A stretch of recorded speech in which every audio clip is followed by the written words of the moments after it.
यह एक रोचक कहानी है जो कि जादुई कहानियों में से एक है। एक समय की बात है। आनंदपुर नाम के गांव में एक लालची आदमी रहता था जिसका नाम रघुवीर था। उसका काम गांव के राजा के लिए टैक्स जमा करना था।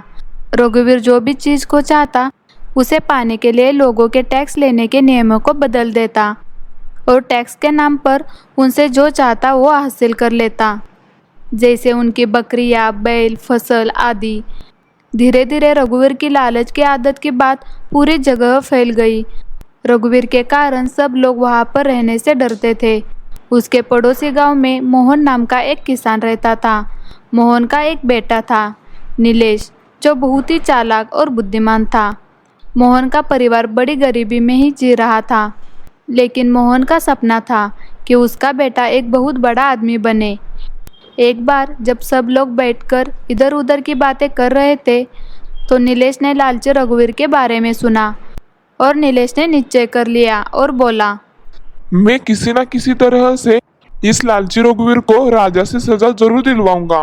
राजा को रघुवीर के इस लालची स्वभाव के बारे में पता नहीं है, इसलिए ये मुंह मांगे कर वसूल करके सबको सताता है। रघुवीर एक बड़ा ही शातिर और चालाक आदमी था, इसीलिए नीलेश ने बहुत सोच समझकर एक योजना बनाई। अपने परिवार के लोग सोकर उठने से पहले वह अपने पिता के बगीचे में गया और वहां लगे एक छोटे से आम के पेड़ को खोज के निकाल दिया। नीलेश पेड़ को लेकर जल्दी जल्द रघुवीर के गांव की तरफ निकल पड़ा।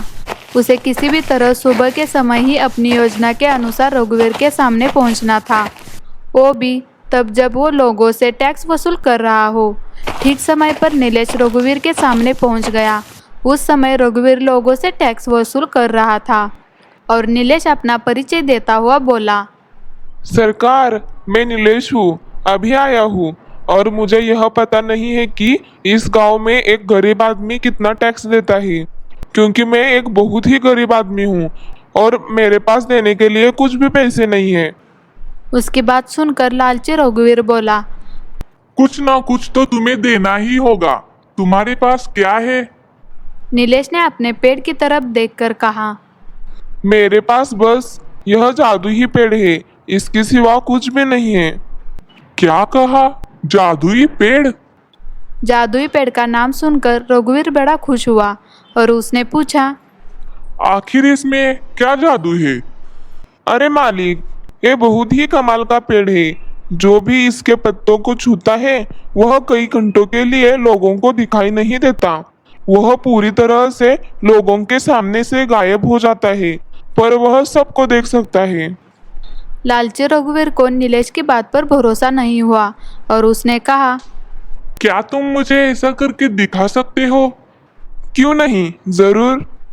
नीलेश की बात सुनकर लालची रघुवीर ने उसे देखा और बोला, अगर तुम यहाँ रहना चाहते हो तो तुम्हें अपना यह पेड़ मुझे देना होगा। मैं तुम्हें इस गांव में बिना कुछ दिए रहने नहीं दूंगा।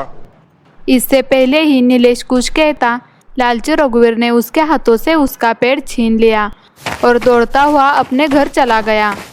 घर जाकर उसने पेड़ की एक पत्ती तोड़ी और उसे अपने सर पर रख दिया। वहीं पास में उसकी पत्नी कर खाना पका रही थी। उसने अपनी पत्नी से पूछा, सुनो, क्या तुम मुझे देख सकती हो? मीना को रघुवीर की बात सुनकर बहुत गुस्सा आया और वह बोली, क्यों नहीं देख सकती? क्या मैं तुमको अंधी नजर आती हूँ?